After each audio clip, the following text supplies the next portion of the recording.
Bien, vamos a retomar hemos venido, en lo que hemos venido caminando desde hace un tiempo y siendo ayudados por la epístola a los Hebreos, los invito a que vamos al capítulo 5 para que leamos la advertencia que hay aquí. Y vamos a tratar de desarrollar el tema a partir de allí. Entonces dice, porque debiendo ser ya maestros, después de tanto tiempo, tenéis necesidad de que se os vuelva a enseñar cuáles son los primeros rudimentos de las palabras de Dios, y habéis llegado a ser tales que tenéis necesidad de leche y no de alimento sólido. Y todo aquel que participa de la leche, es inexperto en la palabra de justicia, porque es niño. Pero el alimento sólido es para los que han alcanzado madurez, para los que por el uso tienen los sentidos ejercitados en el discernimiento del bien y del mal. Por tanto, dejando ya los rudimentos de la doctrina de Cristo, vamos adelante a la perfección, no echando otra vez el fundamento del arrepentimiento de obras muertas, de la fe en Dios, de la doctrina de bautismos, de la imposición de manos, de la resurrección de los muertos y del juicio eterno. Bien, como podemos notar en esta palabra, hay varias cosas que quisiera yo resaltar, entre las muchas que podrían también salir de allí. La primera es la amonestación o advertencia que se le hace a los hebreos, en el sentido de que ellos, debiendo de ser maestros después de mucho tiempo, eran niños. Eran niños.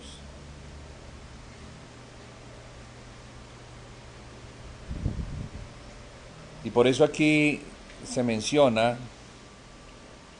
de la necesidad de volver a poner el fundamento. Pero también, y eso lo tomamos para nosotros, porque ellos ya lo habían recibido. Y cuando uno recibe algo, en términos de construcción, en términos naturales, si uno ya ha colocado un fundamento, pues no lo debe volver a poner. Aquí está Gustavo, que es arquitecto, y Janine, que también es arquitecta, y yo que soy arquitecto, y puedo dar fe de que cuando uno pone un fundamento, usa el fundamento es para construir sobre el fundamento, no vuelve a colocarlo.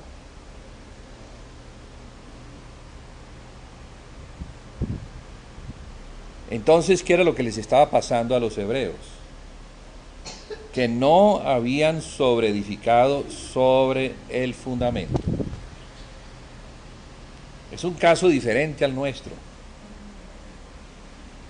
porque la realidad es que el estado de la iglesia de hoy está sin fundamento. A ella hay que ponerle un fundamento. Entonces tenemos esta escritura que nos ayuda a ver lo que es necesario tener para poder sobreedificar una vida cristiana que pueda ser fuerte, madura, tanto en lo individual como en lo corporativo.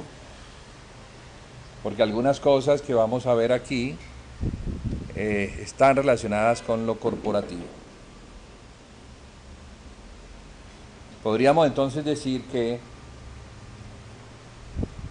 ninguna vida cristiana puede llegar a ser efectiva en cuanto a sí mismo como para la edificación de la casa de Dios, a menos de que tenga claro el fundamento.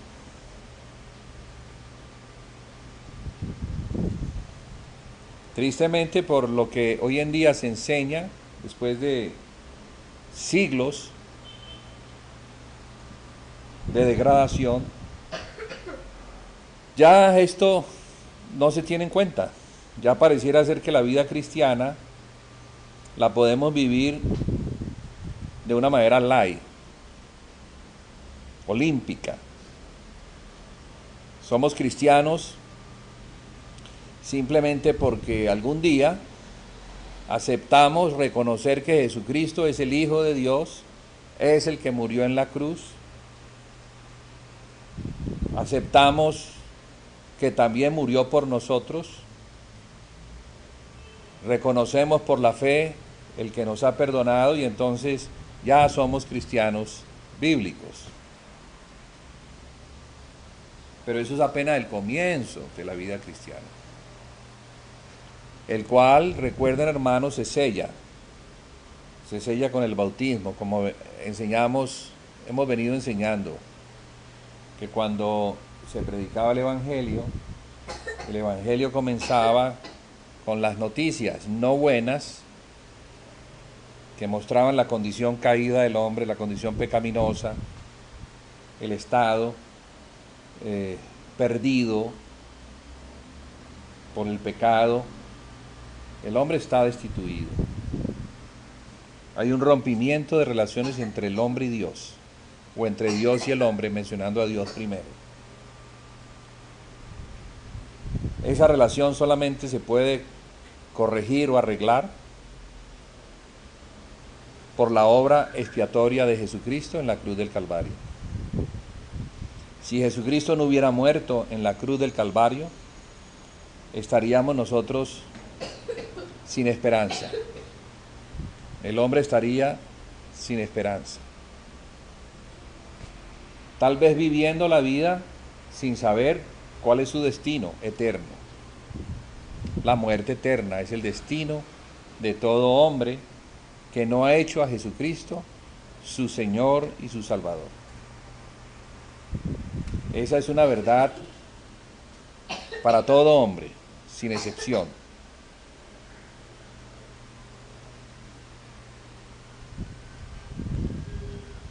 Hace 2000 años el Señor Jesucristo ascendió a los cielos, prometiendo regresar. Y envió a sus discípulos a todo el mundo, no solamente a Israel, porque la cruz, la sangre derramada en la cruz, abrió una puerta que se encontraba cerrada para los gentiles. Las promesas y los pactos, Dios se las había dado a Israel, las cuales se cumplen en Cristo. Cristo es el cumplimiento de toda promesa de Dios. Cristo es el cumplimiento de todo pacto. Y Cristo en la cruz abre la puerta para el mundo entero. Esa es la sangre del nuevo pacto.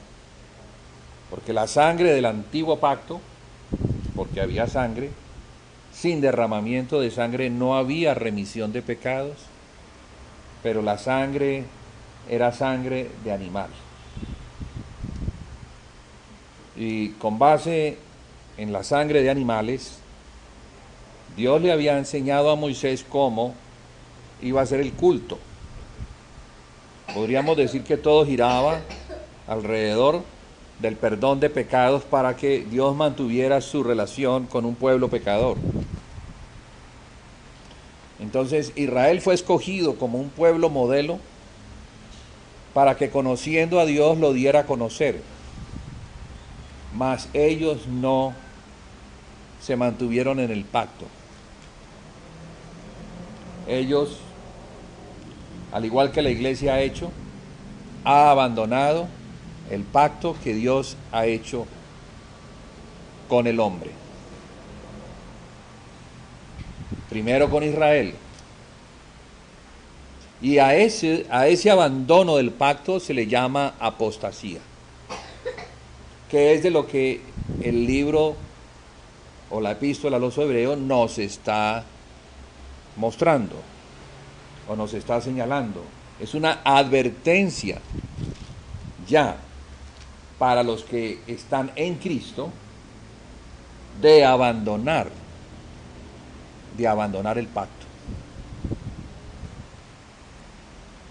Y el pacto ya no es en la sangre de animales, sino que el pacto es en la sangre de Jesucristo. Nosotros no tenemos una relación con Dios basada en nuestra justicia, en nuestro buen comportamiento, en nuestro buen hacer. ¿Sí? No. Nosotros estamos en una relación con Dios que es justa, porque se ajustó, Cristo la ajustó, pero es por medio de la sangre del Cordero, de Dios, que es Jesucristo. Vemos entonces que si no empezamos por allí, entendiendo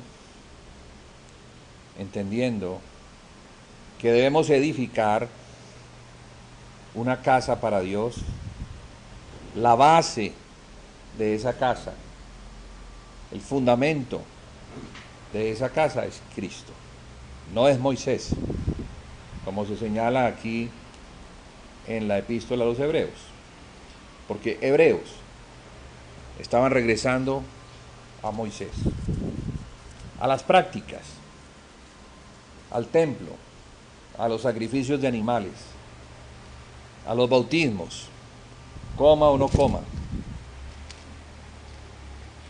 Y por eso es que aquí se señala al principio, ¿sí?, en ese fundamento, no echando otra vez el fundamento del primero, arrepentimiento de obras muertas.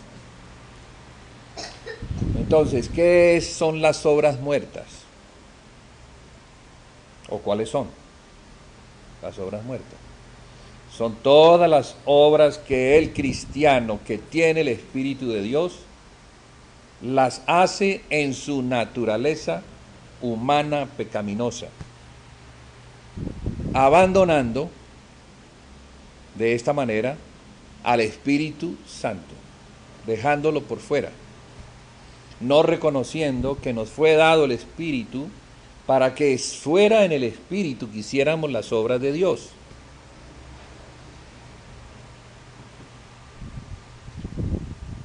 Toda obra que hagamos fuera de Cristo, sin tener en cuenta a Cristo, sin conocer a Cristo y sin obedecer a Cristo, es una obra hecha en la carne, es una obra por fuera, es una obra que el Espíritu Santo no va a avalar, es una obra muerta.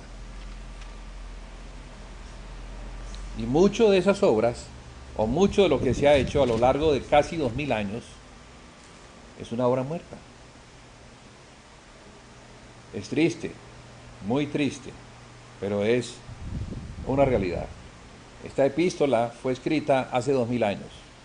Ya era la condición de los hebreos. Ya ellos estaban abandonando a Cristo por seguir las obras de la carne.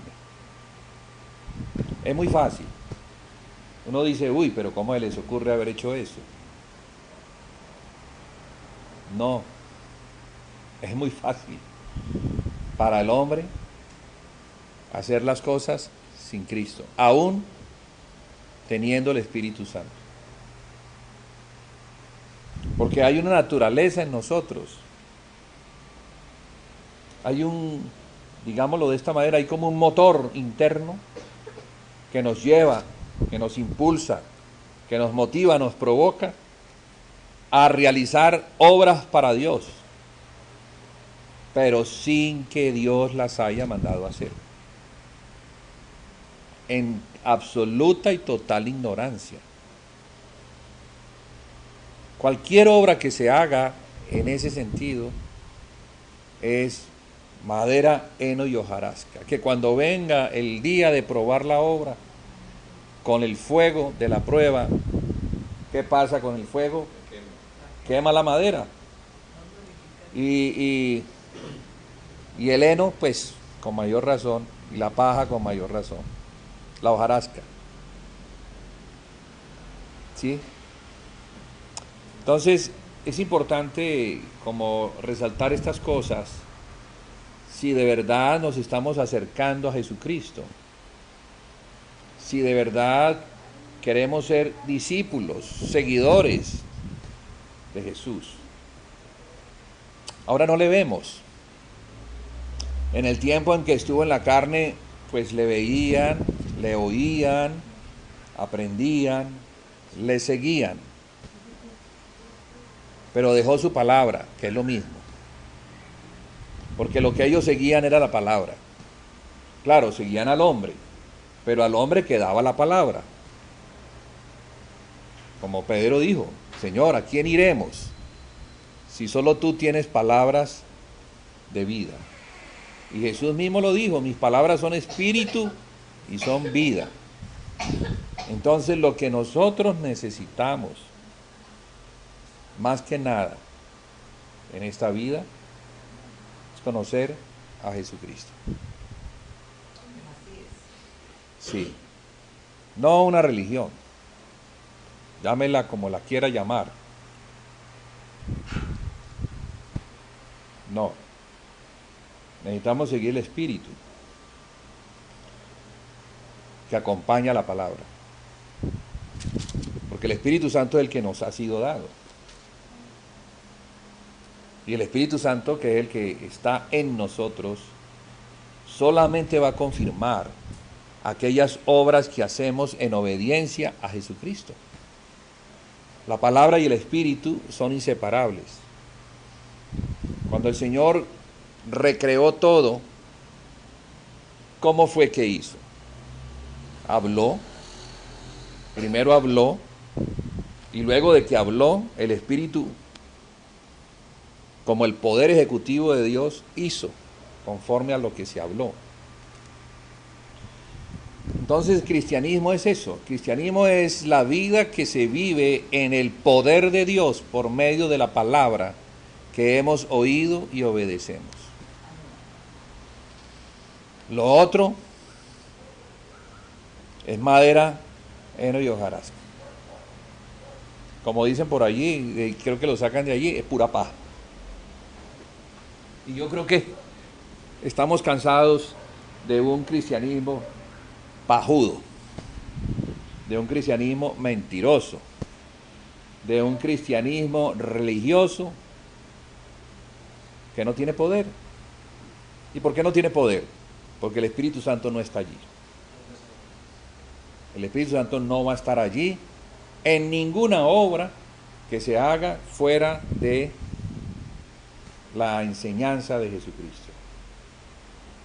Es más, Jesús envió al Espíritu Santo para que su palabra fuera confirmada, para que las palabras que Él les había dado, que las habían recibido y muchas no las entendían, después de que la unción viniera, que es el Espíritu, les recordara las palabras y los llevara a esas palabras para que ellos, con base en esas palabras, pudieran hacer la obra de Dios. No hubo una obra de Dios que se hiciera fuera de la palabra de Jesucristo. Jesucristo dice en Mateo 28, si quieren me pueden acompañar allí, Mateo 28,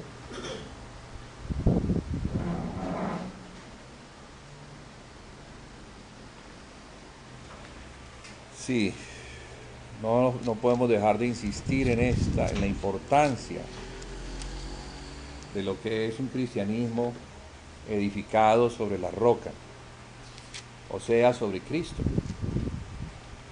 Mateo 28 dice,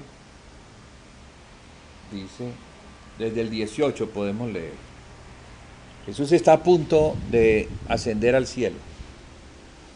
Y estas son las últimas palabras que él da.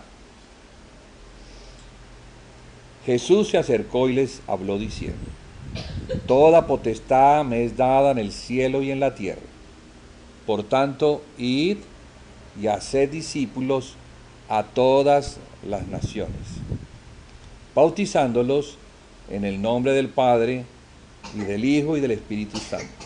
Y oigamos esto: enseñándoles a guardar todas las cosas que os he mandado.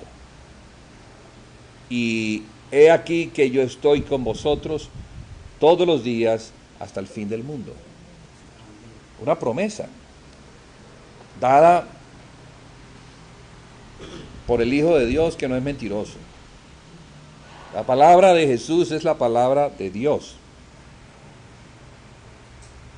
Y la palabra de Dios es lo más fiel que hay, es lo más veraz que hay. Es tan veraz que es la palabra que nos salva, porque no hay otra palabra en la cual nosotros podamos ser salvos. No existe, porque hay muchas palabras, hay muchas ideas, hay muchos evangelios, entre comillas, que no son el evangelio de Jesucristo. No lo son. Miremos en retrospectiva lo que era la iglesia al principio, lo que ellos hicieron, cómo conmovieron el mundo. Dice que a donde ellos llegaban, las ciudades eran trastocadas, quiere decir, eran puestas patas arriba, o más bien, estaban patas arriba y quedaban como debían quedar, porque Satanás había puesto todo eso al revés: el caos, el desorden, el engaño, la mentira, la tiniebla, el pecado, la ignorancia en la que se encontraban los pueblos, fue arrasada por el evangelio. Donde entraba el evangelio, que era la luz del mundo, las tinieblas tenían que irse y las ciudades cambiaban y Satanás retrocedía. O sea, había poder. Y ese es el cristianismo que tiene que regresar. Ese poder es el que tiene que regresar a la iglesia. Pero para que regrese a la iglesia tiene que hacer cambios radicales. La iglesia tiene que volver al principio, a las sendas antiguas, a reconocer lo que ellos hacían en obediencia a Jesucristo. Dice, enseñándoles a guardar todas las cosas que yo les he mandado.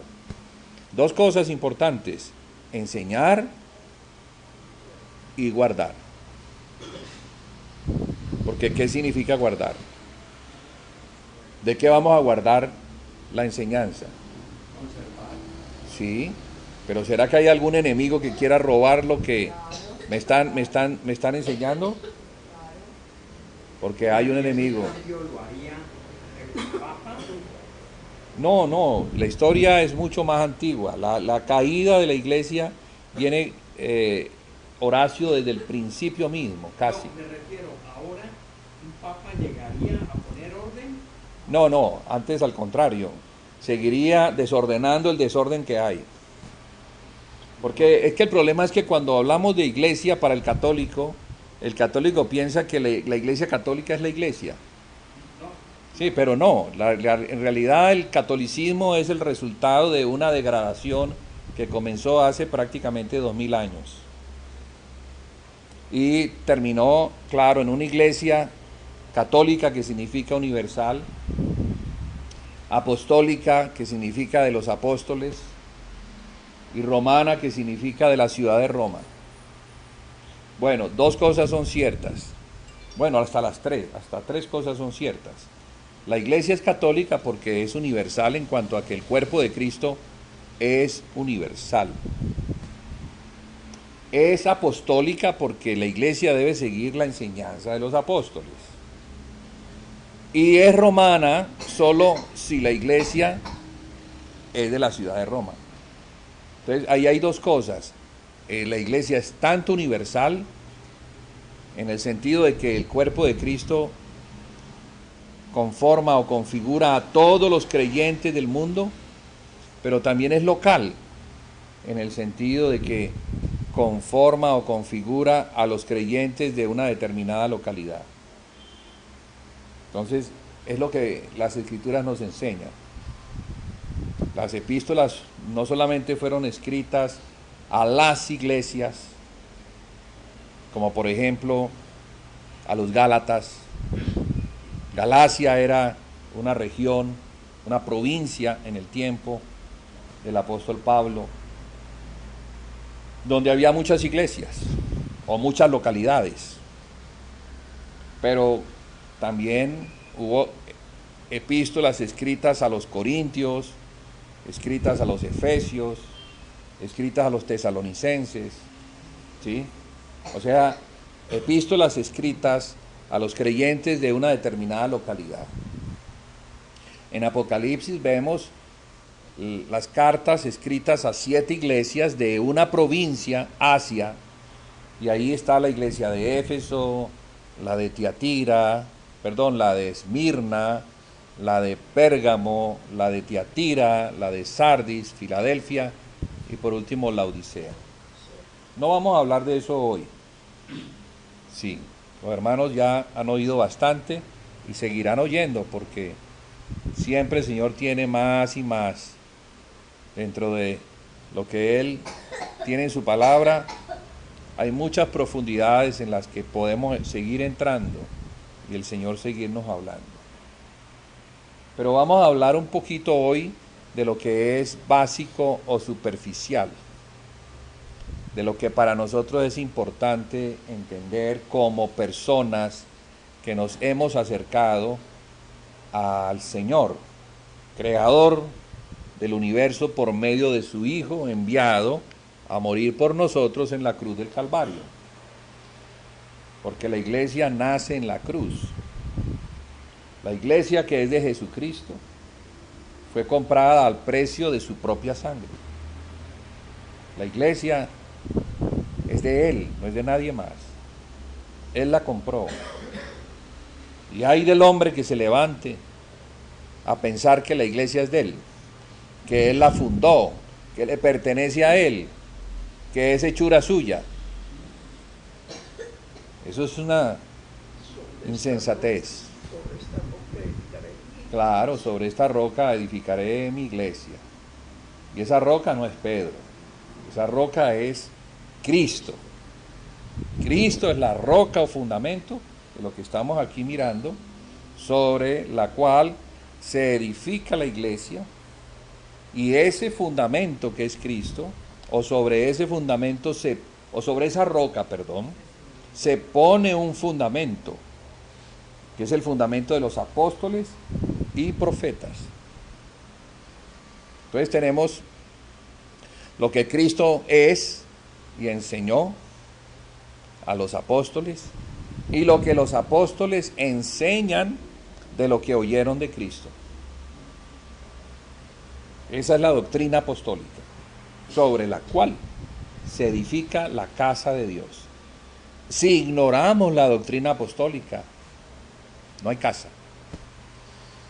Vamos a estar edificando sobre la arena, como dice el Señor Jesucristo en Mateo 7, hablando de los que son verdaderos en las enseñanzas, pero también hablando de los que son falsos, de los que uno tiene que tener cuidado, porque vendrían falsos, y esos falsos enseñarían otra doctrina, y sobre esa doctrina que es falsa, los creyentes en ignorancia iban a edificar, pero sobre la arena.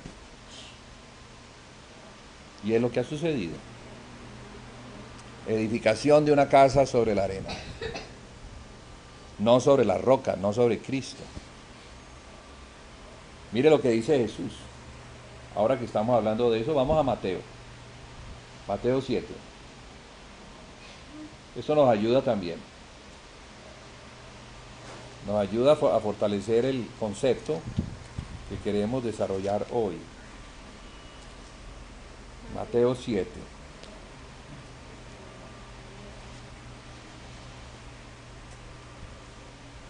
Bien, vamos a leer desde el 21, para que tengamos una cosmovisión un poquito más amplia. No todo el que me dice, Señor, Señor, entrará en el reino de los cielos, sino el que hace la voluntad de mi Padre que está en los cielos. Muchos me dirán en aquel día, Señor, Señor, ¿no profetizamos en tu nombre, y en tu nombre echamos fuera demonios, y en tu nombre hicimos muchos milagros? Y entonces les declararé, nunca os conocí, apartados de mí, hacedores de maldad. ¿De quién está hablando? Nadie puede llamar al Señor, Señor, si no es por el Espíritu Santo. Entonces, ¿estos qué son? Son falsos. Son creyentes. Creen en el Señor. Y en el nombre del Señor echan demonios. Profetizan.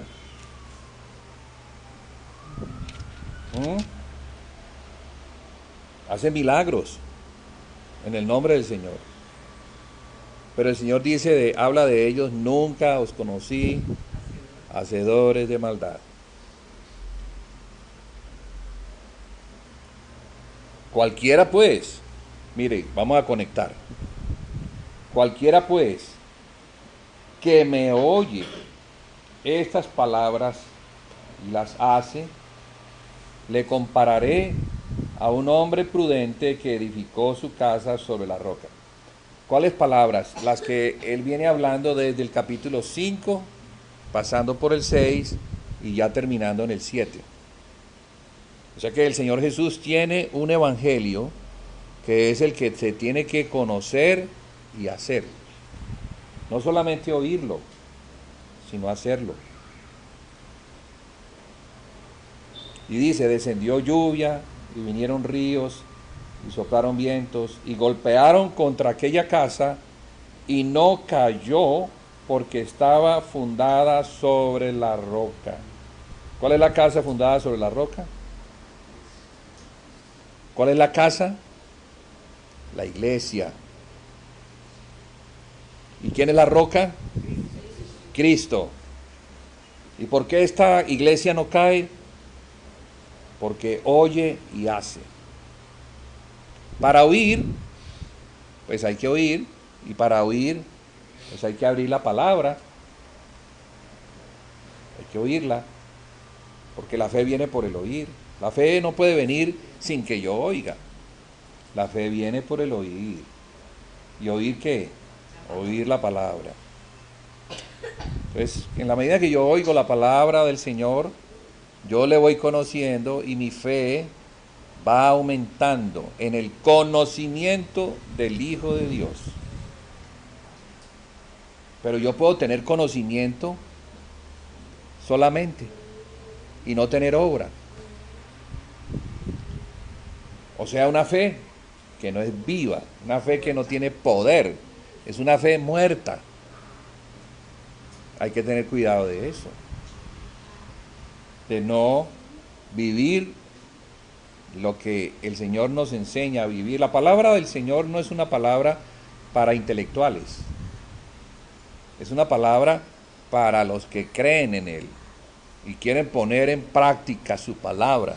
Es una palabra que trae la vida de Él a la vida del individuo, y del individuo, como un río, se irriga en la casa de Dios trayendo la vida de Cristo. Así fue la iglesia al principio. La iglesia al principio era una iglesia llena de poder, llena de vida. Era una iglesia donde se practicaba el reino de Dios en plenitud, la justicia se practicaba. Dice que no había necesitados. No habían necesitados. Si la iglesia regresara y la iglesia fuera la luz del mundo, al vivir como se debe vivir, el mundo sería diferente. Pero tenemos un mundo hoy en día que se devoran los unos a los otros. Los paros demuestran que el descontento de la gente. Y los gobernantes ya no saben cómo resolver los problemas que hay en el mundo. Tal vez algunos quieren resolverlos, pero no tienen los recursos porque otros se los robaron por la corrupción que hay. Entonces no es tan sencillo. Pero todo ha sido culpa. ¿De quién? De la iglesia, que abandonó su lugar y dejó de ser la luz del mundo y la sal de la tierra. Lo dejó. Entonces las poblaciones son corruptas, porque la misma iglesia se corrompió. La iglesia dejó de ser la luz. La iglesia dejó de creer en Jesús. Está creyendo en otras cosas, pero no es fiel. Bueno, sobre todo en eso. Sobre todo en eso. Ah, sí, creer en el dinero es muy fácil, porque el dinero nos da todo. Eso creemos. Eso creemos que nos da todo. Pero no, el dinero es como la miel a las abejas, la cual pone el diablo para que caigamos allí y quedamos atrapados en la red que él nos tiende. O sea que Satanás está operante, viendo a ver cómo nos atrapa, nos enreda en su red, nos engaña, y nos engaña con las riquezas de este mundo. Tristemente, la iglesia cayó en el engaño de las riquezas, en el engaño de lo terrenal, en el engaño de la ilusión, de la vanidad, de la fama, del dinero y otras cosas que están relacionadas. Cosas que son superfluas, externas, para que me miren, para que me aplaudan, toquen trompeta y digan, ahí va el siervo de Dios. Nada que ver con Jesucristo. Totalmente ajeno a Jesucristo. Jesucristo hasta se escondía. Jesucristo no está interesado en que las multitudes le sigan. Él está interesado es en que le sigan aquellos que están dispuestos a hacer la voluntad de Dios. Él no está buscando multitudes. De hecho, sus discípulos fueron reducidos a 12, de una gran cantidad de discípulos que había. Porque claro, cuando él predicaba, a la gente le quería seguir. Pero le querían seguir por cosas que él daba. Lo veían multiplicar panes y entonces sigamos al que nos da el pan. Hacer milagros, pues sigamos a él que nos va a hacer un milagrito. Entonces no lo seguían por lo que él era, sino por lo que él daba. Hoy en día seguimos las campañas de milagros, pero no queremos seguir al Señor. Muchas de las cosas que hoy en día se lanzan como programas, como si fuera un circo para divertir a la gente, y no para llevar a la gente al arrepentimiento, a reconocer que Dios es santo. Dios no es un Papá Noel que está para responder a todos los que le piden regalos. No. Se perdió el Evangelio. Incluso el Evangelio que invita a las personas a su entrar al reino de Dios. Porque, hermano, el reino de Dios no tiene nada que ver con el reino de este mundo. El reino de Dios es un reino de justicia, es un reino santo. Es un reino que demanda del que entra en ese reino que se santifique, que busque la justicia, que deje de pecar, que abandone las prácticas pecaminosas. ¿Por qué? Porque está entrando al reino de un Dios santo, que aborrece el pecado. No aborrece al hombre, al pecado aborrece. Pero si el hombre permanece en su pecado y no entiende que debe arrepentirse, entonces ese hombre no entendió el Evangelio, no lo entendió. Tal vez quiere venir a Cristo, pero para seguir como le ha gustado seguir. Y así no era el Evangelio. Así no se predicaba. Venga, de una oracioncita. No, ya oró. ¿Ve? Ya recibió al Señor Jesús. Porque dijo una oracioncita, reconociendo a Jesús como el Señor y el Salvador. ¿Quién dijo que eso es así? Eso no era así. Eso se lo inventaron. Entonces hoy en día las congregaciones, porque no me atrevo a decir iglesias, están llenas de gente que no ha nacido de nuevo, que no se ha arrepentido, que no entiende, porque el evangelio que les predicaron es un evangelio de paja. No es el evangelio que lleva a las personas a un genuino arrepentimiento, a un reconocer que estamos recibiendo un regalo. Pero ese regalo implica que yo me arrepienta, porque si no, no viene. Ese regalo es el Espíritu Santo. Espíritu Santo significa santo. Entonces usted imagina el Espíritu Santo en un hombre pecador que continúa pecando. Vamos a llevar al Espíritu Santo en un hombre que no entiende y que continúa en sus pecados, en sus borracheras, en sus orgías, en su fornicación, en sus robos, en sus mentiras. No entendí, no se entendió. No, pero hermano, ¿cómo vamos a predicar eso? Si usted predica eso no viene nadie. No, hay que suavizar el evangelio para que la gente llegue a Cristo. Pues no llegan a Cristo con ese evangelio. Llegan a una religión, que eso sí, les recibe con abrazos, y luego con engaño les mete la mano al bolsillo y les quita hasta el último peso. Los esquilma. Y muchos de esos no quieren que Petro suba, porque Petro va a hacer lo mismo. Pero la iglesia hace lo mismo.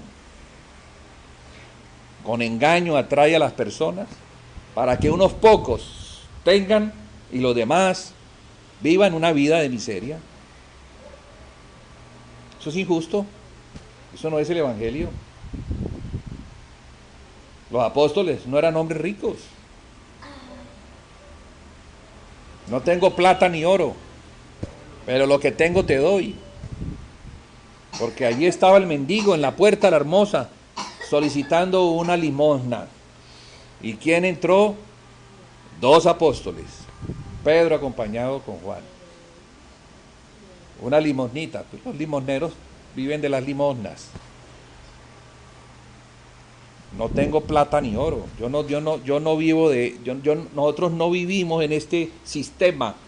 Nuestro sistema es diferente.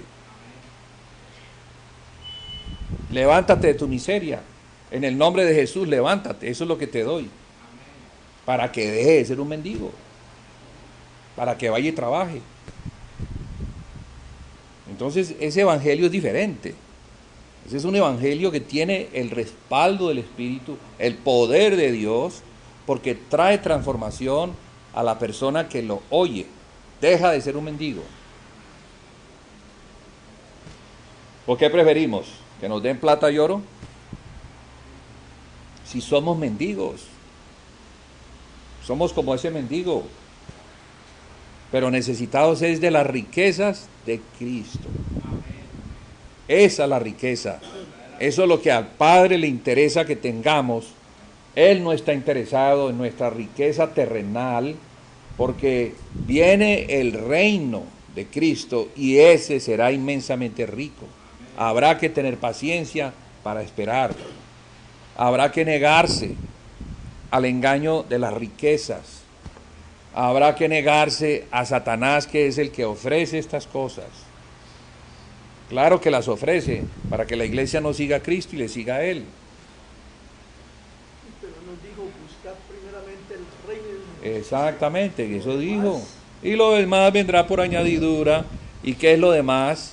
Lo demás son las cosas que los gentiles buscan.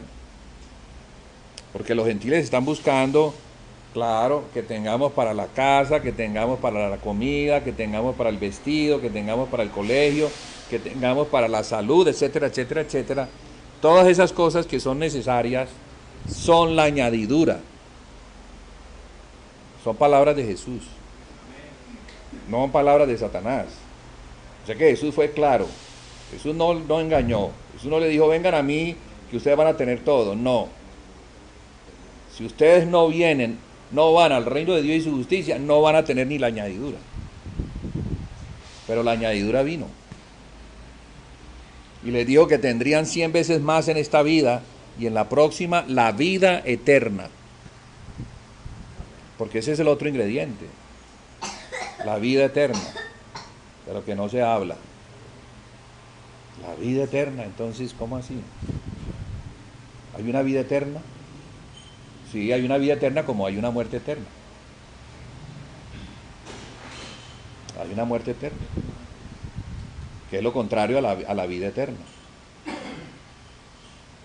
Entonces, el que obedece a Jesucristo no solamente obtiene, porque Él es fiel y cumple en esta vida, sin que le falte lo necesario para vivir, sino que además la vida eterna. Ya está hablando del reino venidero, llamado la vida eterna. El reino venidero. Entonces la iglesia debe entender todos estos aspectos necesarios para su vida en esta vida. Valga la redundancia, su vida en esta vida. Porque viene la vida eterna, después de que partamos, nos vamos de este mundo, y nos vamos a ir de este mundo cuando este cuerpo ya no nos pueda llevar más. Porque esto es como un vehículo que pasados los años se va envejeciendo y bueno, por más reparaciones que le hayan hecho, llega un momento en que funde máquina y no da más. Gracias a Dios por la resurrección de los cuerpos también prometida, que tiene que ver con la vida eterna. La vida eterna tiene que ver con un cuerpo de resurrección de gloria, que ya no va a morir más.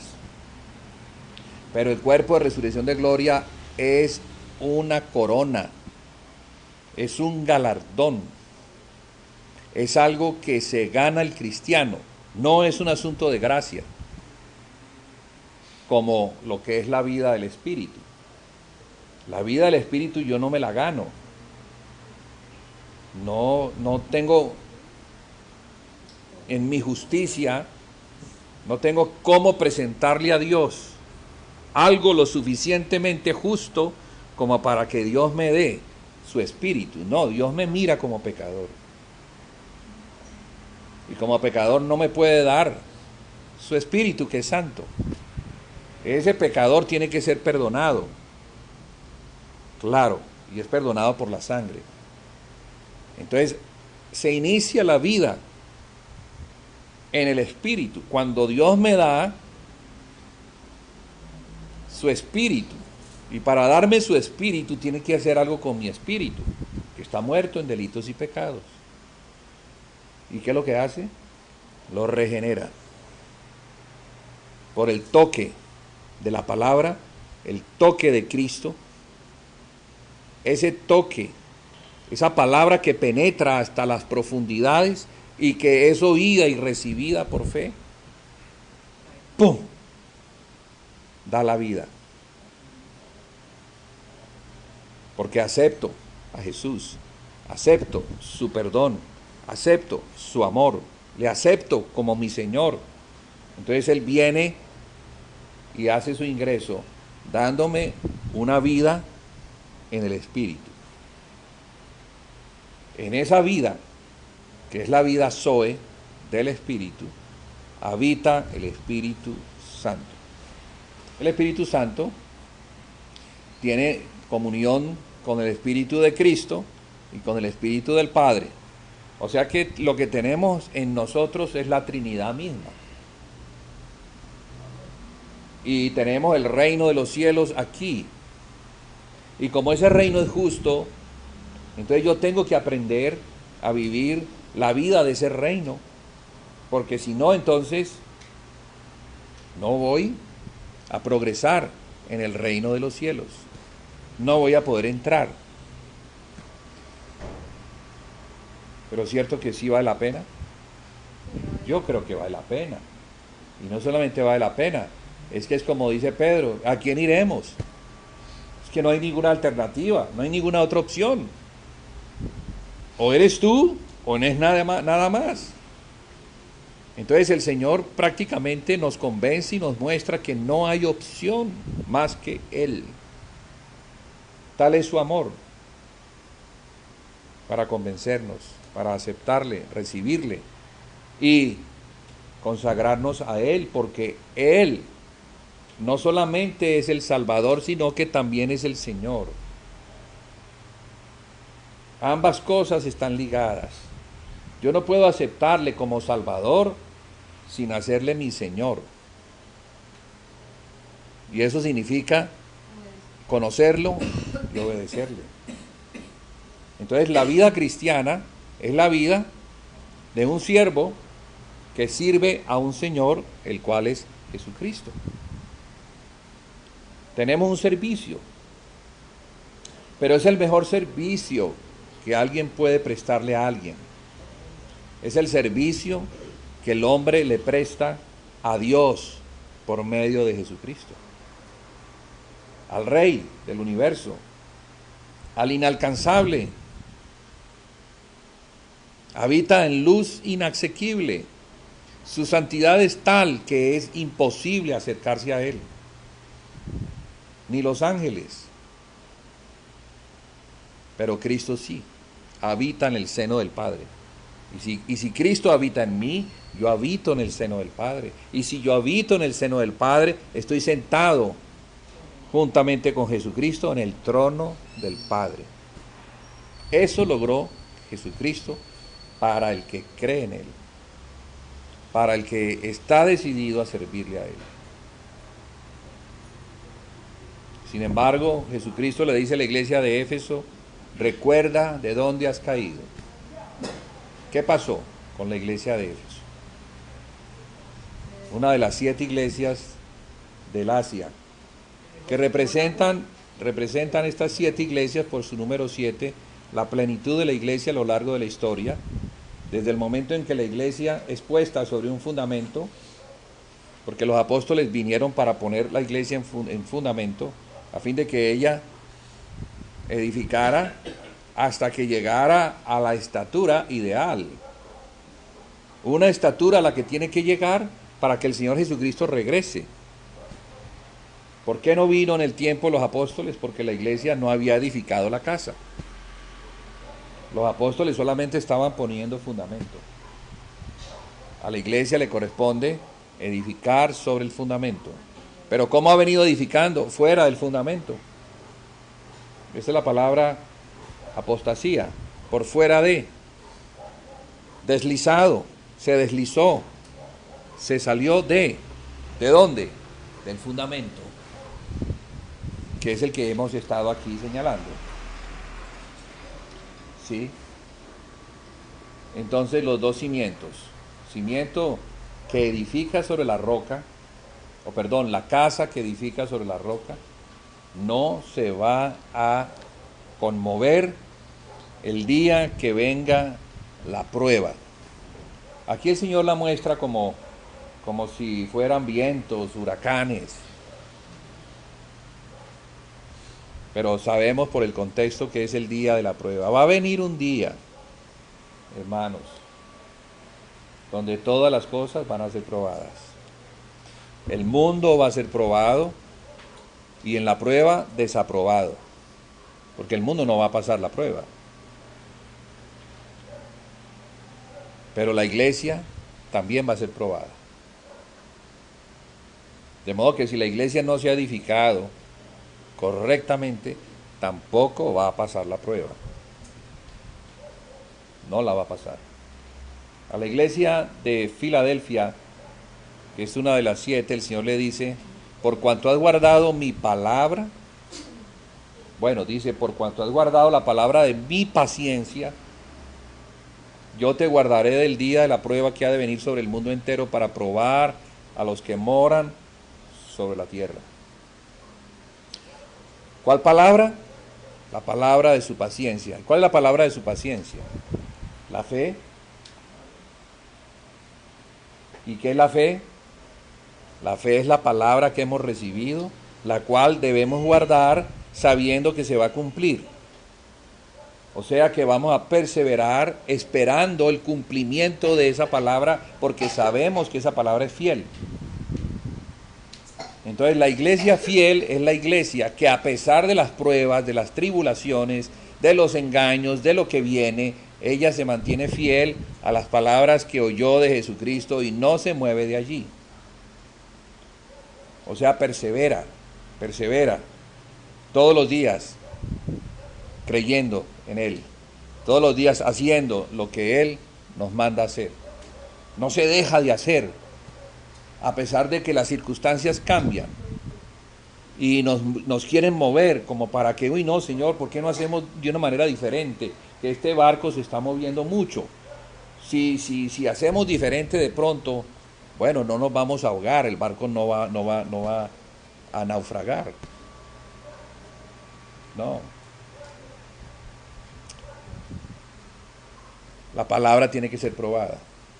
Toda palabra que oímos tiene que ser probada.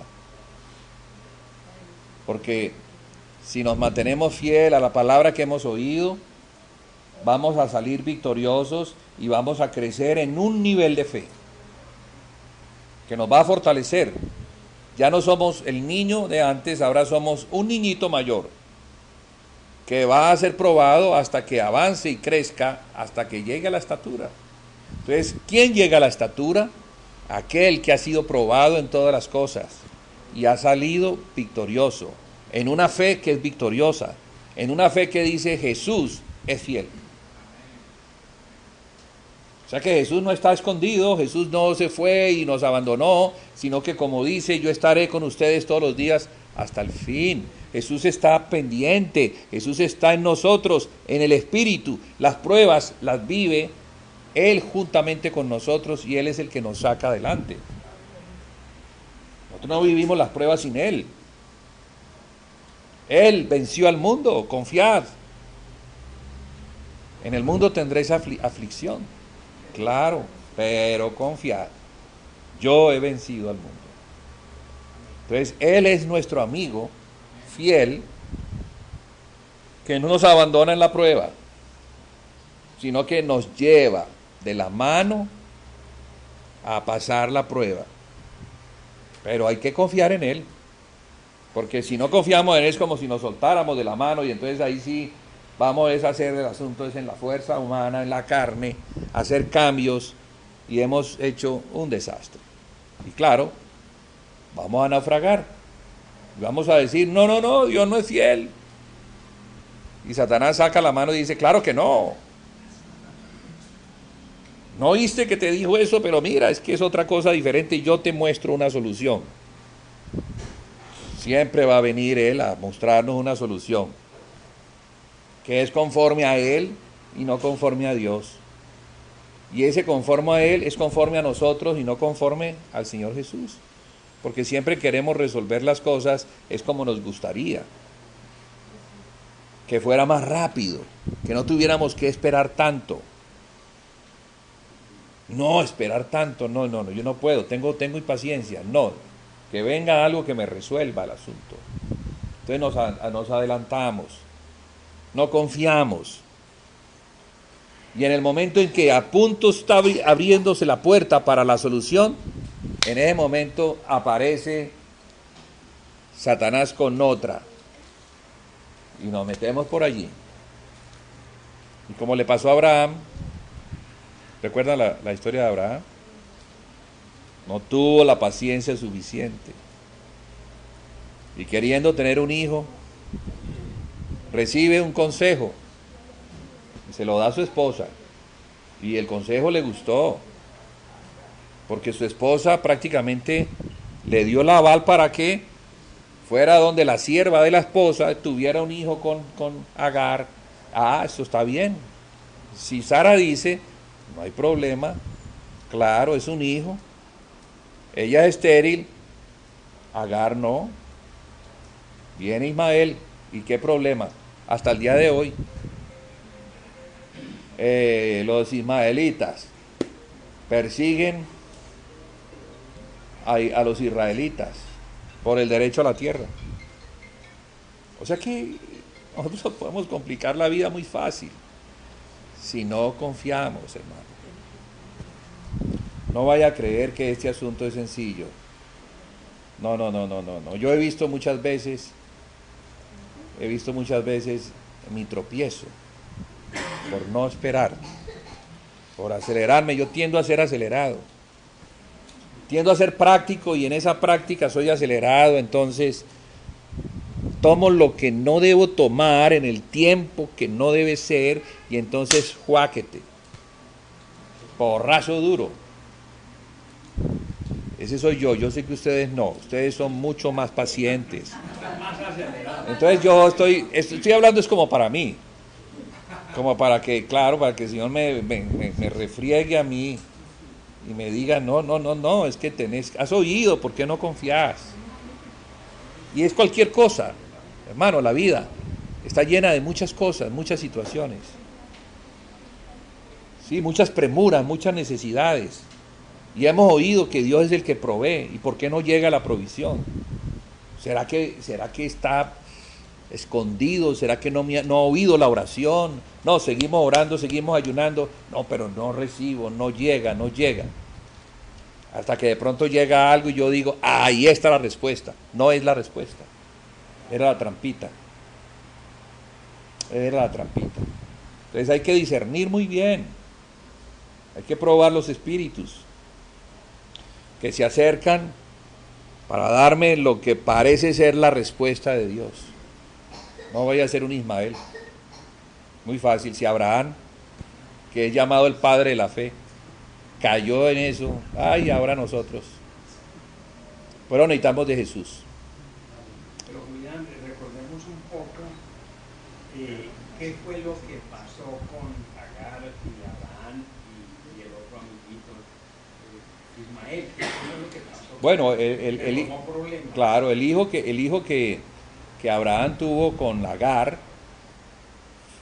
fue llamado Ismael. Dios le había dicho a Abraham en relación al hijo, porque Abraham estaba sin hijos. Y la señora era estéril. Y su señora Sara era estéril. Y ella le dio la aval para que se... Claro, con seguridad que Abraham intentó muchas veces, pero no, el problema no estaba en Abraham, estaba en Sara, en la esterilidad de Sara. A propósito, esterilidad a propósito, porque Dios se iba a glorificar en esa esterilidad.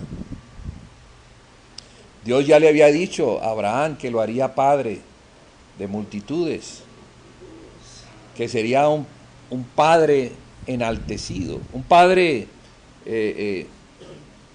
bueno, el nombre de él, Abraham sin H, significa padre exaltado.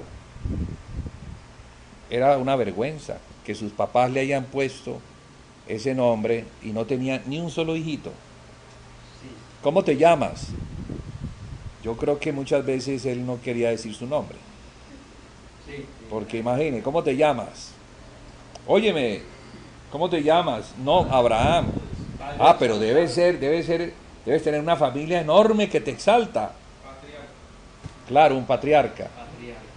Un patriarca. Con hijos, con nietos, con bisnietos. No tengo ni un hijo. Qué vergüenza, ¿no? Qué vergüenza. O sea, la vida de Abraham era una vida al principio difícil, vergonzosa.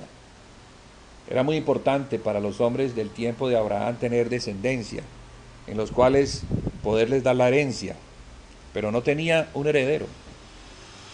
Y él entonces estaba mirando a su siervo, como a quien él tendría que entregarle la herencia, su siervo. Y eso es en esa conversación que él la tiene con Dios. Dios le dice, no, no, no, no. Tu hijo no será un esclavo. Tu hijo, tu heredero no será un esclavo. O sea, tu heredero no será un hijo de esclavitud. No, Abraham, no mires a tu siervo. Por ahí no es la cosa, Abraham. No será hijo de esclavitud. Eso lo había oído Abraham. Y no se percató cuando Sara le ofrece a la esclava. Y el hijo de Agar es un hijo de esclavitud. No es un hijo. Hubo hijo. Claro, Ismael. Ismael. No, Ismael fue un hijo que Abraham amó al principio, claro, lo consideró su hijo amado, su primogénito. Pero resultó que se dio un conflicto entre la sierva y la ama, porque la sierva se creía ama. Como era la madre del hijo amado de Abraham, entonces se creía superior a su ama, y ese conflicto era tenaz. No, era una familia disfuncional, y Sara, Abraham, ¿qué voy a hacer yo con esta mujer que se cree pues la dueña? Porque tiene el hijo tuyo. Entonces Dios le habla a Abraham y le dice, no, tenés que salir de esa esclava. Hazle caso a tu mujer esta vez. La primera vez no debiste haberle hecho caso, pero esta vez sí. Saca a la esclava. Entonces la esclava se va con el hijo. Y eso también fue un conflicto. Porque imagínense, esa esclava se va sin herencia, se va con regalitos. Ese hijo que seguramente crece y oye la amargura de su madre, crece con rabia, crece con ira, se convierte en un hombre resentido, y su descendencia, que es la descendencia de Ismael, los ismaelitas, son resentidos con Israel. Son los árabes. Es el Islam, claro, los árabes son los descendientes de Ismael. Es el menudo problema el que hay hoy en día en el Medio Oriente a consecuencia de una falta en la fe, de Abraham, el padre de la fe. Pero nos enseña, porque en ese caso Abraham fue impaciente. Y así como puede suceder con nosotros, en nuestra impaciencia podemos dar a luz un Ismael que nos va a perseguir toda la vida, nos va a hacer la vida imposible, un hijo de esclavitud, un hijo de la carne. Eso es, porque Pablo luego en la alegoría compara a los hijos de Agar con los hijos que están bajo la ley. Y los que están bajo la ley están bajo la esclavitud. En cambio, a los hijos de Sara los compara como los hijos de la libre, de la gracia. ¿Ves? Pablo hace una muy buena comparación entre quiénes son los que están bajo la ley.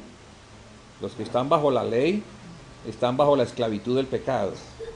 Los que están bajo la gracia están bajo la libertad que Cristo obtuvo por aquellos que confían en Él. El problema cristiano es pasar de la gracia que recibimos al creer en Jesucristo, movernos hacia la esclavitud de las obras de la ley. Las obras de la ley son todas aquellas que hacemos pensando que eso está bueno. Son las obras que hacemos en el hombre viejo, en Adán. Recordemos que Adán comió del árbol del conocimiento del bien y del mal. ¿Qué es la ley sino el conocimiento del bien y del mal? Es la ley el conocimiento. Claro, la ley es lo que nos muestra, si haces esto vivirás, pero si haces esto morirás. Esto es lo bueno y lo bueno vivirás, y esto lo malo, y por lo malo morirás. Entonces, eso es lo que el hombre quiso tener. El hombre quiso ponerse bajo la ley y se salió de la gracia que le permitía vivir en el jardín sin problemas. Entonces, el mismo Adán es el que nos muestra las consecuencias de ponernos bajo la ley, ser expulsados, quedar bajo la condenación de la ley, de la muerte y del pecado.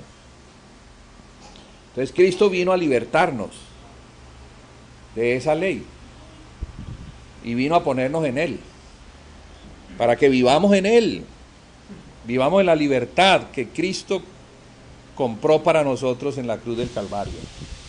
Nos ha hecho libres, pero no nos ha hecho libres para pecar, nos ha hecho libres para vivir una vida justa, limpia, santa, delante de Dios, por medio del Espíritu de santidad que nos ha dado.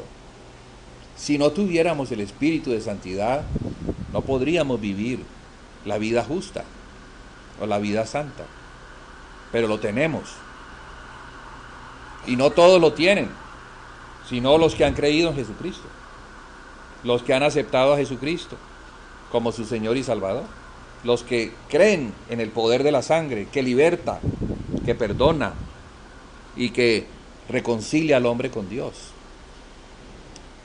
Por ahí comienza el Evangelio.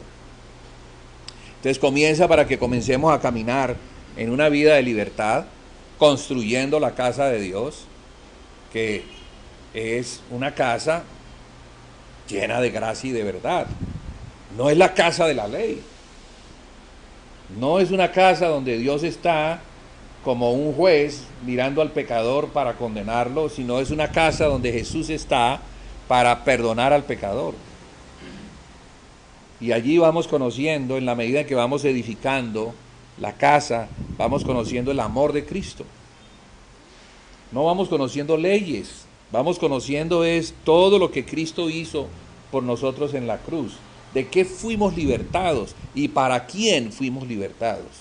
Esa es la casa de Dios. Entonces la casa de Dios no es una institución, no es una organización, no es algo que el hombre se inventa y hace y llena como de leyes y de condiciones. No, nada que ver con eso. No, la iglesia de Jesucristo es de hombres libres. Pecadores, claro que sí, pecadores, pero libres, muy conscientes de que son pecadores, pero extremadamente conscientes de que Él es el santo que está para perdonar al pecador y seguir perdonándole, no consintiendo su condición, no consintiendo el que no se arrepienta y piensa que puede vivir en esa casa de la gracia, en el mismo estado en el que fue encontrado. No, fue encontrado en un estado muy degradado, pero es para que llegue y se limpie por medio de la palabra, para que conozca el amor de Cristo, para que nos conozcamos como los hijos de Dios, para que tengamos la comunión, que es la comunión que el Señor Jesús obtuvo para nosotros en la cruz del Calvario. O sea, un cuerpo para Él, una iglesia para Él, miembros perdonados para Él, sus hermanos, y no se avergüenza de llamarnos hermanos. Mire que no se avergüenza, eso lo dice Él. Les llamó siervos, les llamó amigos, pero luego les llama hermanos. Después de la resurrección ya les llama hermanos. Ya no les llama siervos, ya no les llama amigos, aunque seguimos siendo siervos y seguimos siendo amigos, pero ahora tenemos ese nivel de ser hermanos de Jesucristo. ¿Sí? Avanzamos, crecimos en el nivel. Ya estamos como hermanos allá donde Él está sentado, al lado de nuestro hermano, que claro, es la cabeza de la iglesia, es el Señor de la iglesia, hay que obedecerle, porque también es Dios. ¿Sí? Entonces no podemos, es como ignorar la santidad que hay en Él, cómo nos enseña en su santidad a ser santos, porque Dios es santo. O sea que Él, como el sumo sacerdote, es el que conoce el estándar de santidad que hay en el Padre, el cual está en Él, para que nosotros también lo lleguemos a tener. Entonces la práctica de la iglesia lo que pretende es llevar al que ha creído en Jesucristo, llevarlo a la misma imagen de Él, a la misma imagen del Hijo de Dios. Que seamos conformados a su imagen, santos y sin mancha, delante de Dios. Porque Cristo fue a traernos o a sacarnos de las profundidades del pecado, esclavos del pecado, esclavos de Satanás, nos libertó y nos elevó a los lugares más altos y nos puso en la mesa del Padre, para que conociéramos el reino del Padre. Y el reino del Padre es un reino de justicia, es un reino donde somos uno en Cristo, no estamos divididos, no estamos unos por un lado, otros por otro lado, otros por otro lado. No, eso no fue, así no fui enseñado en la casa de mi papá. Yo no sé si ustedes tuvieron una casa con padres que amaban a sus hijos y tenían una mesa y en la mesa nos sentábamos todos. Y eso que es mi papá, no es Dios que es mejor, es más justo, más santo. Entonces la casa del Padre es una casa de donde están los hijos de Dios y donde nos sentamos los hijos de Dios sin temor, no en nuestra justicia, sino porque fuimos justificados y fuimos llevados allá al reino del Padre. Pero hay que conocer, porque estos hebreos no conocían, o sí conocían, pero no tuvieron la fe, no tuvieron, voy a definir esa palabra fe. La palabra fe implica dos cosas. Implica oír, por un lado, o sea, conocer por el oír, y la palabra obedecer a lo que hemos oído. Dios, como un padre, habla, manda. Ya conozco su mandamiento, ahora ¿qué voy a hacer con el mandamiento? ¿Le obedezco? Hijo, por favor, sal a la tienda y trae el pan. Y ese hijo dice, conozco la palabra de mi papá. ¿Sabe qué? Le dice al otro hermano, yo conozco mucho la palabra de mi papá. Y le dice al otro hermano, pero tenés que obedecerla, no solamente conocerla. Acabas de oír que te mandó a ir a traer el pan, ¿por qué no vas? O sea, no es suficiente conocer. Las palabras de Dios no son únicamente para conocerlas, sino para ponerlas por obra. Porque la iglesia se edifica, que es una obra, en las palabras del Padre dadas a Jesucristo, confirmadas por el Espíritu Santo a los apóstoles que las dan. Entonces las epístolas que vemos allí, varias epístolas escritas por diferentes apóstoles, son epístolas dadas a distintas iglesias, resolviendo problemas, enseñando doctrina, corrigiendo deficiencias. Y en todas ellas hay una tremenda sabiduría que nos habla a nosotros que somos la iglesia. Entonces tenemos que tomar esas epístolas como si fueran para nosotros y mirar a ver si alguna deficiencia hay que sea similar a la nuestra, o algo que se tenga que corregir, que nosotros no lo hemos mirado, pero tenemos que corregirlo, o alguna doctrina que se esté enseñando, como enseñaban ellos, doctrina, que no estemos haciendo, o que ignoremos, porque no la hemos atendido, porque nos parece que, no, esa doctrina, no, eso debió haber sido para los corintios. Sí, Pablo le escribió a los corintios y le dijo a los hombres que los hombres se descubrieran la cabeza. Yo no tengo problema, yo soy hombre. Yo no me pongo ni sombrero. Mire que eran judíos. Pablo, un judío acostumbrado a cubrirse la cabeza, porque los judíos se cubren la cabeza. Claro, se la cubren. La kipá. Y se la cubren como señal de que ellos tienen de que Dios es su cobertura. Entonces, en respeto a Dios, cuando ellos entran a una sinagoga, ellos se cubren la cabeza, porque están entrando a la casa de Dios. Y algunos ortodoxos usan sombrero, otros usan kipá, otros usan el manto y se cubren. Y cuando el rabino va a dar la palabra, se cubre. Son las costumbres de los judíos. Y mire, un judío, Pablo, ahora dice que el hombre tiene que descubrir. Porque Cristo es la cabeza, no es Dios, Padre.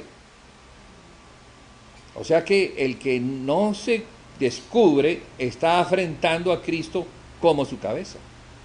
Está diciendo, no, Cristo no es mi cabeza es el Padre. Entonces vemos tres religiones monoteístas que se cubren la cabeza. Miren bien, el Islam.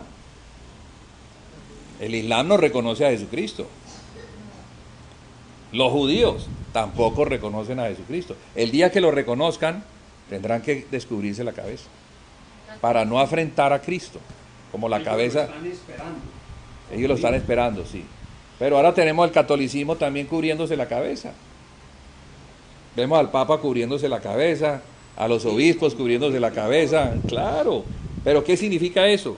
No tienen a Cristo como cabeza. Es que son señales externas que nos muestran lo interno. Mandamientos que quedaron para descubrir y probar los espíritus. O sea que cualquiera que diga, Cristo es mi Señor, demuéstrelo por las señales. Pero los seminaristas en esa época, yo tengo un hermano que fue sacerdote, se casó. Ellos en esa época se hacían la tonsura, Sí. se tapaban esto, ¿eso qué quiere decir? Eso, descubrirse la cabeza. Es descubrirse la cabeza. O sea, ellos están cumpliendo. Algunos, no todos. Algunos leen la escritura y ven que se tienen que descubrir la cabeza. Pero ese descubrirse la cabeza no tiene que ver con raparse el pelo, sino con no ponerse nada sobre la cabeza. No ponerse nada. Ni sombrero, ni el manto. La costumbre judaica. Porque los judíos lo hacen, por eso señalé a los judíos que lo hacen. Es la costumbre, así fueron enseñados, así Dios les enseñó. Pero después de Cristo las condiciones cambiaron, porque ahora es Cristo. Cristo estaba escondido en Dios y fue revelado en el tiempo en que Jesús se presentó y fue presentado por el Bautista. Allí en ese momento el pueblo sabe quién es Él, porque el Bautista o profeta lo presentó como el Cordero que quita el pecado del mundo. O sea, ya no hay excusa, ya fue presentado por el profeta, un profeta de Dios. O sea que, mire qué importante, porque voy a ese otro punto. Estamos hablando de doctrina de apóstoles. ¿Qué es la doctrina de apóstoles? Es la doctrina de Cristo. Y la de Cristo es la de Dios. Porque Cristo no enseña nada que Dios no enseña. Jesús mismo lo dijo, mis palabras no son mías, son las palabras que el Padre me da. El que me oye a mí, oye al que me envió. El que no me recibe a mí, no recibe al que me envió. O sea que Jesús no habló nada que el Padre no le diera a hablar. No le diera a hablar. Y los apóstoles no hablaron nada que el Espíritu no les diera a hablar. Y el Espíritu no habla nada que Jesús no, porque están en el mismo Espíritu. Entonces el Padre, el Hijo y el Espíritu nos enseñan lo mismo. Entonces la cobertura o la no cobertura para el hombre indica un régimen de autoridad. ¿Cristo es la autoridad? Sí la es para el cristiano. Si Cristo es la cabeza y Cristo es la autoridad del cristiano, entonces cristiano, descúbrase la cabeza, varón, descúbrase. Si te cubres la cabeza, afrentas a tu cabeza que es Cristo. Aunque digas, no, es que mi cabeza es Dios. ¿Sabe qué va a decir Dios? No te recibo si no recibes a mi hijo.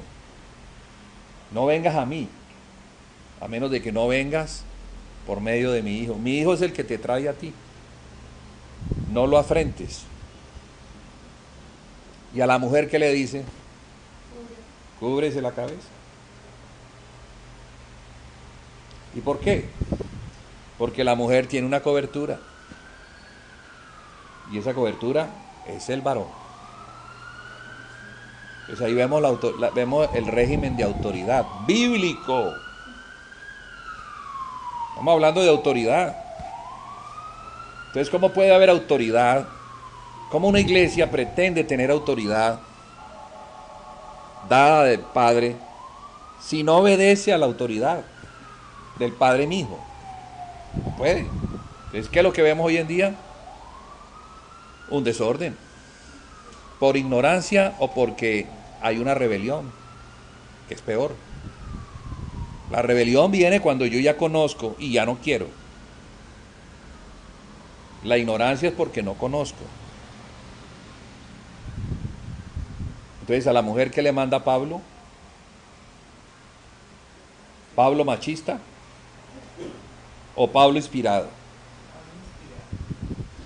Porque si fuera machista, entonces ¿por qué siendo judío le dice al varón que se descubra? Alguien que era súper judío, discípulo de Gamaliel, irreprensible en cuanto a la ley, que seguramente durante todos los años se cubrió, ahora en Cristo manda a descubrirse. Y a la mujer a cubrirse. ¿Ven?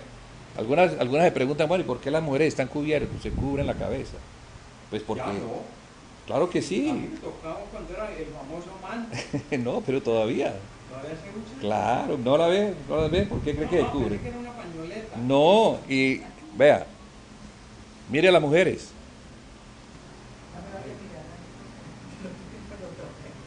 Mírelas.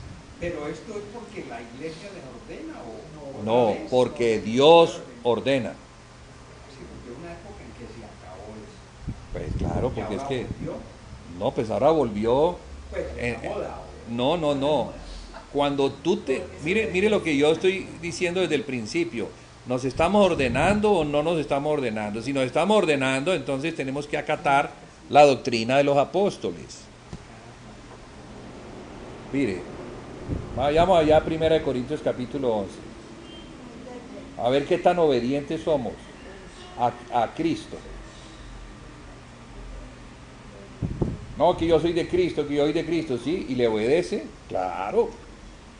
¿Y por qué desobedece eso? A los primeros viernes. No, hay muchas cosas que no son, de la Iglesia Católica que no son. Y muchas cosas que debieran ser, pues no son. Muchas cosas que ellos obligan, no son. Y cosas que no se hacen, que sí son. Mire, capítulo 11. Esto lo pongo como ejemplo. No estamos enseñando esto como si fuera la enseñanza de hoy, sino como ejemplo de la desobediencia en la que la iglesia ha caído por ignorancia.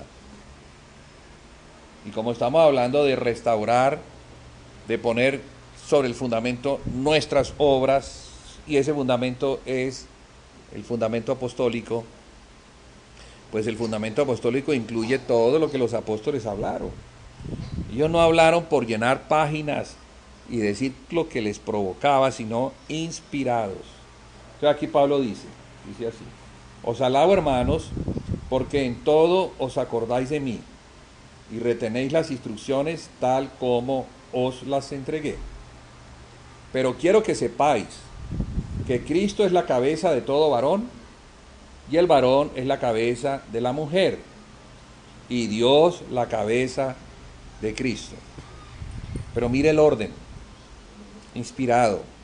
No arranca con Dios la cabeza de Cristo, sino Cristo la cabeza del varón. El varón la cabeza de la mujer y Dios la cabeza de Cristo. Parece un detalle sin importancia, pero tiene mucha importancia, porque está poniendo a Cristo en primer lugar. ¿Por qué será? ¿Será que Dios se va a poner bravo? No. El Padre quiere que Cristo tenga la preeminencia en todo. El Padre quiere exaltar a su Hijo en todo. En todo. Quiere que ante Él se doble toda rodilla y confiesen que Jesús es el Señor. Todos los que están en el cielo, en la tierra y debajo de la tierra, un día se postrarán y confesarán que Él es el Señor para la gloria de Dios Padre. Entonces, el Padre quiere que el Hijo tenga la preeminencia. Y aquí comienza, Cristo la cabeza del varón. Aquí se está hablando de un orden de autoridad, pero el orden de la unción también, y de la revelación. De la revelación, porque la revelación procede de ¿quién? De Cristo. Quien se la da al varón, quien se la da a la mujer. Porque si estamos hablando de autoridad, ¿quién es el que tiene la autoridad máxima? Sí, pero ¿quién? ¿Pero por qué la tiene? No, sí, claro que ustedes me están contestando bien. Pero el que tiene la autoridad es el que tiene el conocimiento. El que tiene el saber. ¿Sí? La autoridad no es un asunto simplemente de, no, es que él es la autoridad. Démosle la autoridad a este niño, que es el hijo del rey. No, todavía no, porque no tiene conocimiento. Sí es el hijo del rey y un día va a ser rey, pero todavía no está preparado. Hay que prepararlo para que llegue a ser rey. Mientras tanto estará bajo el cuidado de ayos, que son esclavos. Entonces, él que va a ser rey está bajo el cuidado de un esclavo. Y así nos pasa a nosotros. Mientras que llegamos a la estatura del conocimiento, vamos a tener que estar bajo el cuidado de siervos que hacen el trabajo para que lleguemos al conocimiento. Cuando lleguemos al conocimiento tendremos entonces la autoridad. Mientras tanto, como un niño, que es lo que el escritor de Hebreos dice, ustedes son niños, necesitan es lechita, no conocen, y si no conocen, pues ¿cómo van a reinar? ¿Cómo vamos a poner en el trono a alguien que ignora cuál es la ley de Dios? El que ignora qué es lo bueno y qué es lo malo. ¿Cómo va a hacer justicia ignorando? ¿Cómo? No puede. Entonces, el reino de Dios es un reino de autoridad. Y Cristo, Dios lo ha puesto como cabeza. Y es la cabeza del varón, y el varón la cabeza de la mujer. Y eso es muy importante, porque es espiritual. Y no se puede violar, porque violarlo es entrar en transgresión. Y el Espíritu Santo no está en la transgresión. No. Entonces mire cómo sigue. Dice, todo varón que ora o profetiza con la cabeza cubierta, afrenta su cabeza.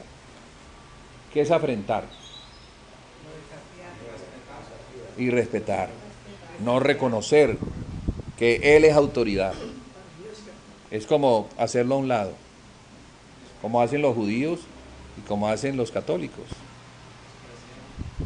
¿Cómo es que un hombre se pone como si fuera el vicario de Cristo, cuando esa es una posición que solamente le corresponde al Espíritu Santo.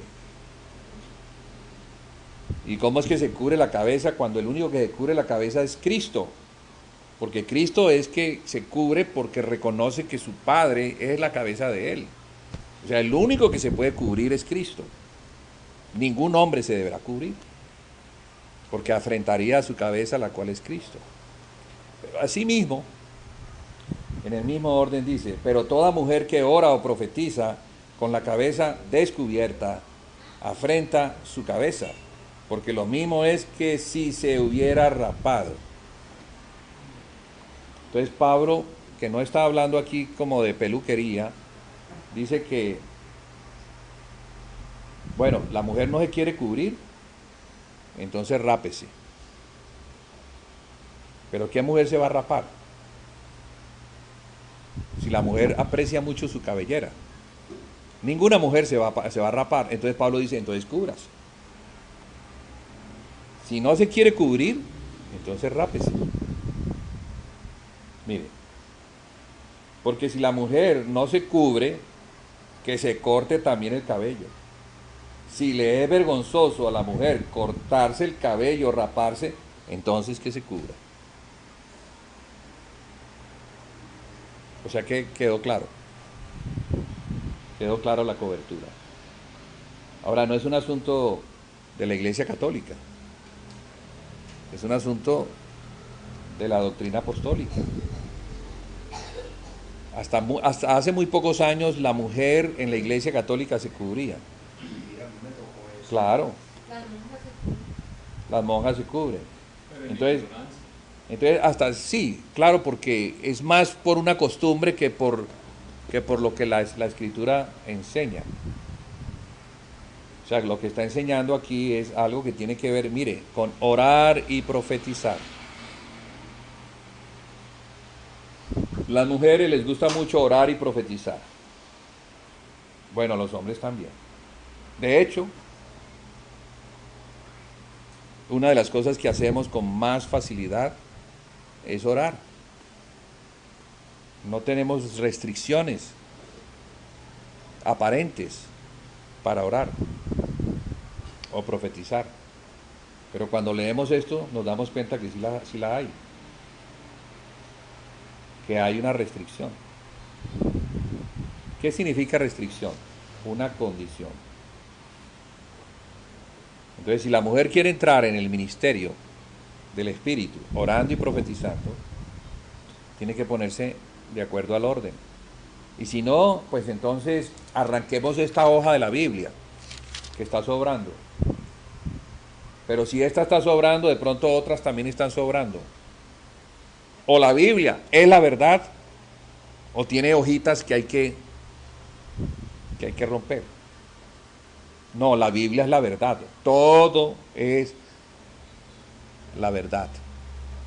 La sumatoria de la palabra, que es toda esta, es la verdad. Y la verdad es un conjunto de verdades que componen todo lo que yo necesito conocer de Cristo. Si me hace falta algo, de pronto el sistema no va a funcionar.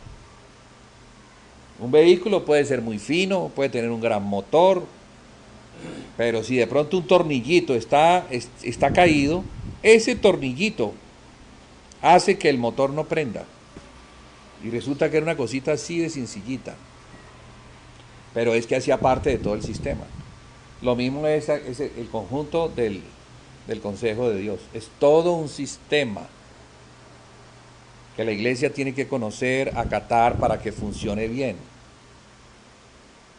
Porque cuando fuimos sacados de las garras de Satanás, del mundo, del pecado, fuimos trasladados ¿a dónde? Al reino del Padre. En ese reino hay un santuario. En ese santuario hay una actividad espiritual, porque Él es espíritu. Y Él está esperando que le adoremos en espíritu y en verdad. No es una adoración en la carne, no es un asunto externo. Es un asunto que tiene que ver con el Espíritu. Él que es Espíritu. O sea, hay que adorarle en Cristo. Y los elementos del santuario los podemos ver es en el tabernáculo terrenal. Sombra del tabernáculo celestial. En ese tabernáculo estaba el arca de la alianza que representa la presencia de Dios en Cristo. El candelero, que es la luz o el testimonio que Dios tiene de la iglesia en ese santuario. O sea, la iglesia en ese santuario da testimonio de que Cristo rescató a alguien y lo puso allí en ese lugar celestial. La mesa de los panes representa la comunión del cuerpo de Cristo y la comunión que el cuerpo de Cristo tiene con su Señor Cristo. Y el altar de incienso representa las oraciones. ¿Dónde está eso? En el tabernáculo celestial. Entonces, cuando está hablando de que el varón, si quiere orar o profetizar, ¿en dónde lo va a hacer? En el tabernáculo celestial, donde están los ángeles. Entonces los ángeles conocen esta palabra. Cuando nosotros oramos, oramos en Cristo, en el Espíritu. ¿Y las oraciones quién las lleva? ¿Para qué sirven los ángeles? Preguntemos. Ellos llevan las oraciones y traen la respuesta. O sea que el ministerio de los ángeles continúa vigente. Ellos no están allá como para... No, hay una actividad muy fuerte en los lugares celestiales de ángeles que traen y llevan por la escalera que Jacob vio. Él vio ángeles que subían y bajaban. En la Biblia vemos ángeles que vienen trayendo mensajes. En Apocalipsis vemos una actividad de ángeles que suben y bajan. Entonces, ¿por qué menciono eso? Mire, vamos a seguir leyendo.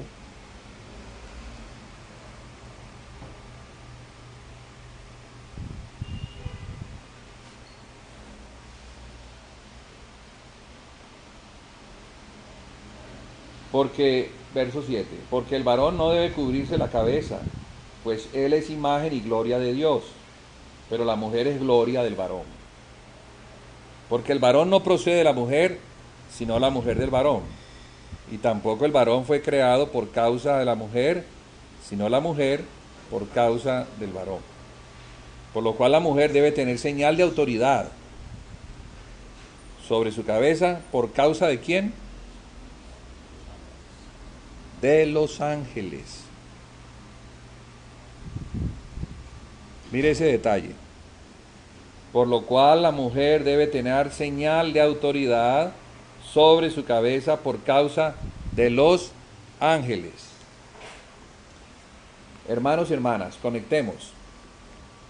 Orar y profetizar. ¿Es una actividad de la carne o es una actividad del espíritu?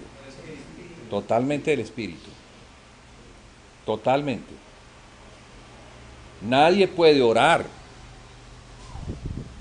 al Padre si no es por medio del Espíritu que le ha sido dado. La oración del impío es abominación a Dios. Dios no quiere, aborrece la oración del impío. Pero Dios espera las oraciones de los justos, que se hacen en el nombre de Jesús. Toda oración tiene que llevar la firma de Jesucristo.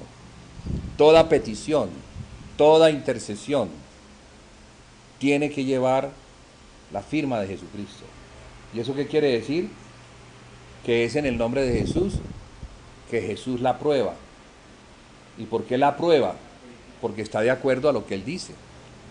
Entonces no es que la purifique, no, es que la estamos haciendo en lo que Él nos enseña. No estamos orando en lo que a nosotros nos parece, sino en lo que Él nos ha enseñado.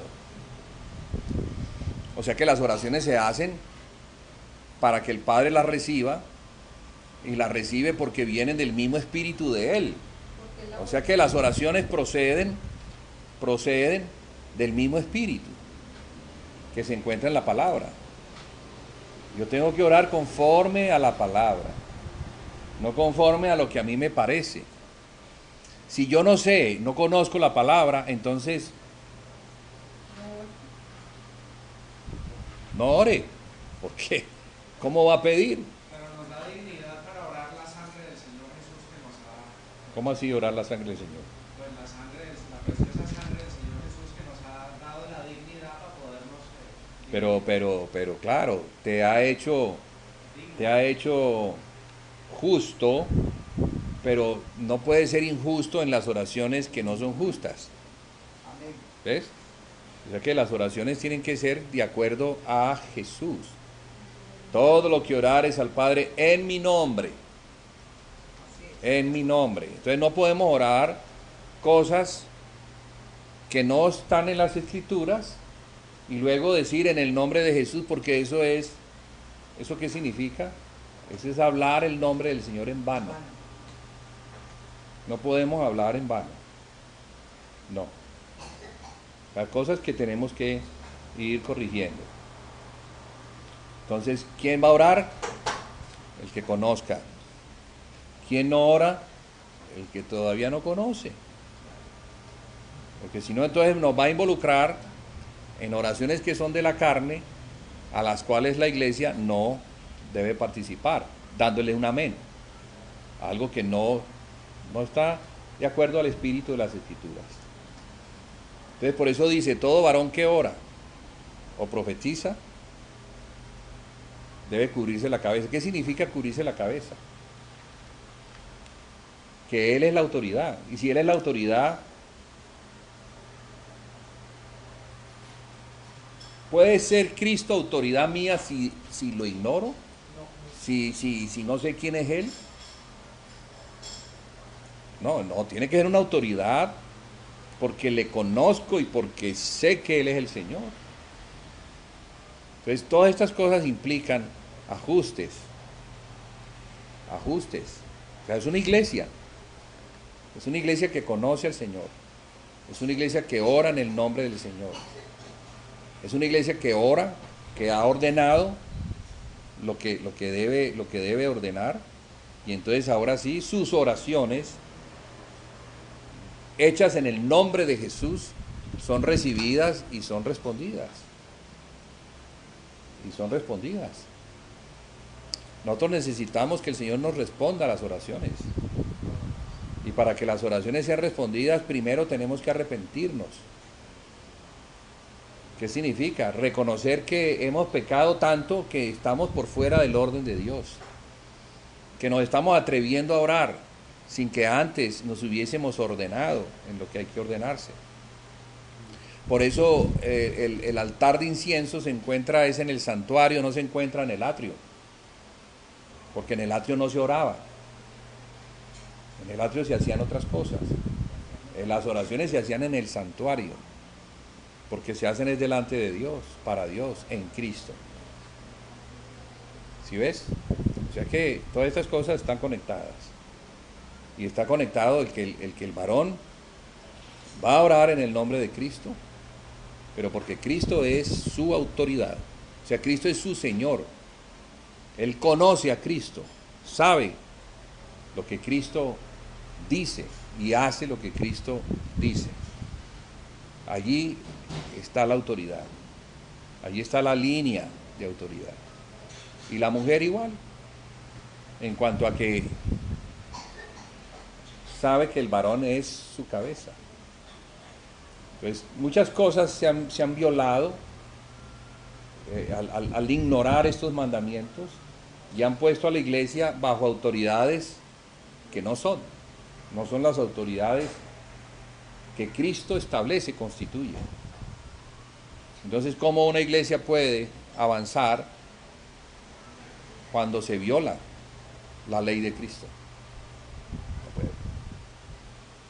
O sea que, hermanos, fundamento es fundamental para poder hacer la obra de Cristo. Y comienza con arrepentimiento de obras muertas, que es de lo que hemos estado hablando. ¿Qué son las obras muertas? Las cosas que hacemos, las obras que hacemos, supuestamente para Dios, en el nombre de Jesús, fuera del orden divino, en la carne, obras muertas. Y una obra muerta no tiene vida. O sea, no tiene el respaldo del Espíritu. No tiene poder, no tiene autoridad del cielo. Amén. Señor, te damos las gracias por tu palabra. Señor, ayúdanos. Porque tu palabra nos examina y nos muestra cuántas cosas hemos de cambiar. Hemos de ajustar. Reconociendo que tu reino no es de este mundo. Sí, gracias por Jesús, que nos lo enseña, y es en Él en el cual podemos nosotros estar, no fuera de Él, sino en Él, en tu Hijo, en el justo, en el santo, el que nos da la palabra, quien es el verbo de Dios. Entonces, Señor, llévanos a un arrepentimiento sincero, de corazón, verdadero, genuino. Corrige las deficiencias, establece, Señor, lo que tú quieres establecer, porque tú quieres que tu casa sea una casa santa, una casa justa. Y tú nos has dado a Jesucristo como el sumo sacerdote de nuestra profesión, para corregir nuestras deficiencias. Él no aceptará ninguna obra que sea en la carne, que se haga para ti, Padre. Las obras tenemos que hacerlas es en Él. Así que gracias por eso, Señor, porque nos enseñas, nos corriges y no quieres condenarnos, sino que antes de que seamos condenados por nuestra desobediencia o nuestra rebelión, tú quieres darnos palabras para que por medio de ellas nos arrepintamos. Hoy te decimos, Señor, la necesidad que tenemos todos de arrepentimientos profundos, genuinos, sí, para que podamos entonces sí orar y tú nos puedas oír y puedas sanar nuestra tierra. Y esa tierra es nuestro corazón. Que nuestro corazón sea limpiado y esté dispuesto para recibir a Jesucristo con todo su señorío. Esto te lo pedimos en el nombre de Jesús. Amén y amén. Gracias.